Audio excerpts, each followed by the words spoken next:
Teatri Andonza Koçajupi në Korç u mbush me të qeshura mbrëmjen e shfaqjes humoristike Bubu, Lolo dhe Kiko, ku voglushët korçar përjetuan një natë plot humor, energji dhe situata komike. Treshja e veshur si kloun solli në skenë skeqa aktuale dhe dialog plot ironi, duke krijuar një atmosferë të ngrohtë dhe argëtuese.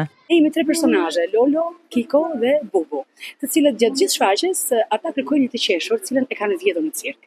Dhe mesazhi i kësaj shfaqje në fund mbyllet me një letër nga një fëmijë i cili ka vjedhur të qeshurën sepse mundja e tij ishte pak e mërzitur.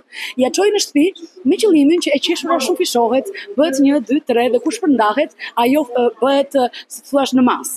Salla ishte e mbushur plot, ndërsa duartrokitjet dhe reagimet spontane të spektatorëve të vegjël dëshmuan edhe një herë dashurinë për artin. Nuk e kishim parë këtë shfaqje, ishte shumë e bukur si shfaqje, na pëlqeu. Çfarë kuptuan nga shfaqja? Çfarë mesazh morën? Që e qeshura është gjithmonë me ne dhe nuk humb asnjëherë.